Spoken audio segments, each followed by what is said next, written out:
In my definition, being a light worker is anyone who chooses to live in alignment with their inner guidance system, their inner truth, over the opinions or ideals of the external world.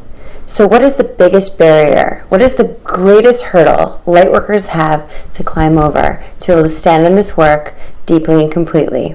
Watch this video.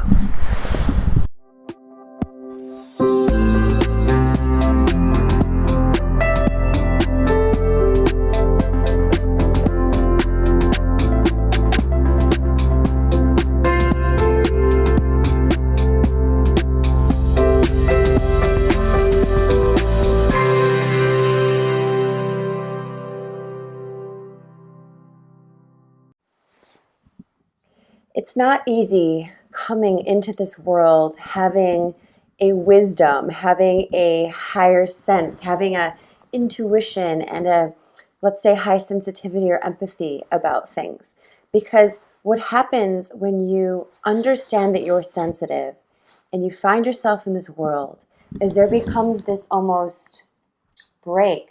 There becomes this inner struggle between listening to your own inner guidance and lining up with a society that tells you that you won't be safe, you won't fit in, and you won't belong unless you listen to this set of rules. A lot of times, a lot of us find ourselves in an inner struggle that can come out in many different kinds of symptoms, whether it be sabotage, I talk about this a lot. Sabotage, fighting yourself of why what you know you need isn't going to get you approved of by a parent or a friend group or whatever. But after years and years of battling this myself, I've come to the conclusion that the only real loneliness we're all afraid to feel is actually what comes from not living in alignment with your own wise guide inside. Your inner guidance system, your wisdom. Yeah, when you're younger, it's really hard to do that. It's really hard to say, you know what though, I feel this way, and this is what I'm going to do, whether the whole group does it or not. No, we are human. We are a pack mentality, most of us. And when we feel internally that that pack is not lined up with us, this is the break within us. This is what so many people will diagnose as like so many different things, but really what it is a break between what you think you need to survive and what you think is right for you. A lot of you know what I'm talking about. And the way we start to heal that is by realizing after years and years and years of going with the pack and fighting ourselves and having this inner frustration that you still feel that thing that's not complete. And what I started doing years ago was saying, well, screw it. Let me just line up with my own wise guide inside. Let me just really listen to this wisdom.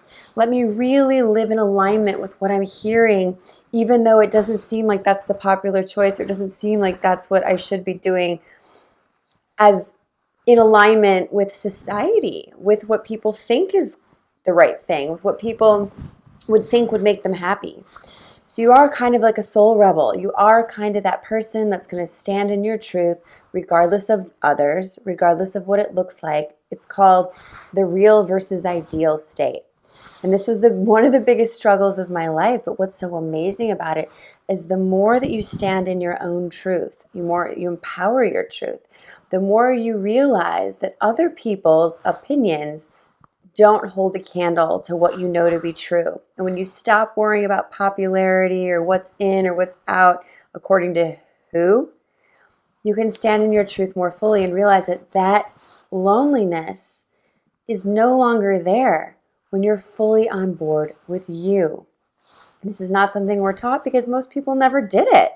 Most people never was like, come on, let's branch out and do our own thing just because. But as we awaken as a society and we become more conscious, we're realizing that we are not doing it right. Something isn't working, and this whole system that we're supposed to follow isn't a divine calling. And when we all look around and we see so much pain and suffering and crazy shit happening, we decide maybe I should listen to that inner voice. Maybe I have a better way for me, not for everyone else, but for me. One of my main teachings is it's about hooking up with your own inner guru, your own wise guide inside, not listening to somebody else to dictate your life or what you should like or what you should wear or what you should eat or how, but really lining up with your authentic self. There's many ways to start doing this on a daily basis. I'm going to start releasing my meditations that I created for Lightworkers and things like this because it has helped me immensely to continue staying so centered and continue realizing over time that when I'm lined up with me, when I'm not worried about or stressed out about other people and other things, because it doesn't really matter in the grand scheme of things, I feel healthy, I feel whole. My eating patterns and sleeping patterns might be different than the norm, but it's normal for me. And really understanding these things, you guys. The other thing is, this big hurdle goes across every area of your life. It's really about you not being afraid any longer to listen to you. We don't need some authority outside of ourselves telling us it's okay to finally listen to yourself or permission from someone out there.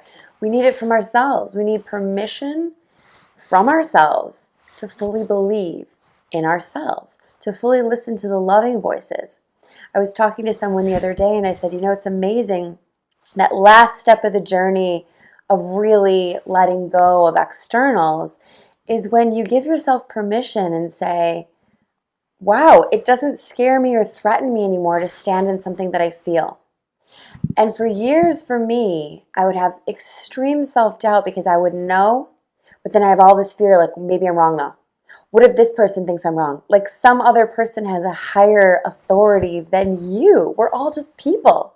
We have the highest authority of our own life because it comes through us as wisdom, as insight, as intuition from somewhere higher, not from someone next to you.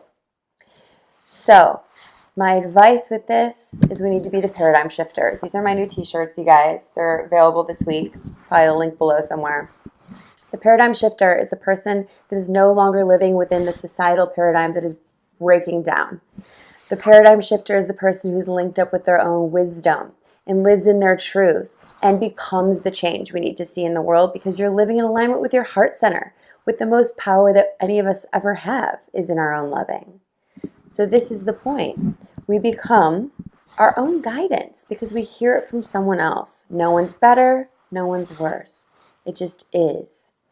So we have to rise up and become these paradigm shifters and really shift this world into a better place. Not by following others, not by being afraid of someone's opinion, but finally realizing that, wow, the more I take action on this intuition, on this insight, on this desire, the more I see that the only issue all along was that I would question it. The only reason things didn't happen sooner in a different way is because you allow someone else to have your power. You allow someone else's opinion to sway you off what you know. I, in my experience, have never experienced a deeper pain than the pain of having a deep insight and knowing and going against it because of doubt. Because what if that person proves me wrong? You know what? Here's my question to you. What if they do? So what? At least you don't have to resent yourself for not listening to yourself. You can listen to yourself, make a mistake, own the mistake, and refine your own intuition. So, this is my message today. It's really been on my heart the last couple weeks because I've gone through something where it was very transformational. Ooh, look at the lighting. Very transformational and very full circle in my life. And what I realized full circle was I've always had this extreme understanding of what I want, but I've also had this extreme doubt up until a few years ago. And now I really laugh at it because I'm like, really? You're going to let some opinion, but it's very easy to do, you guys, because society and external powers that be can seem really scary, can seem really threatening, can seem really powerful. But once we realize just by trying it out that my inner guidance isn't wrong, we get negative emotion when we doubt it. We get negative emotion. In fact, that's the only thing negative emotion is when your idea of something is out of alignment with source's idea, with your inner guidance's idea. So when you start doubting something that you know, you will experience negative emotion. So to lift that negative emotion, just go with it. Go with your heart. Sometimes people think their gut is right because they feel fear. Fear is never intuition. No, I shouldn't say fear is never intuition. I should say the fear is not really saying what you think it's saying. It might be, hold on, don't go that way. But any meaning you attach to that fear is not intuition. An intuitive hit is something you're like, ooh, I desire that. Ooh, I should go that way. This is intuition. Intuition talks to us very calmly, very quietly, and very lovingly. So I hope that clears some stuff up. I love you guys. Please subscribe and share if you feel called. Check out the links below, and I'll see you next week. Namaste.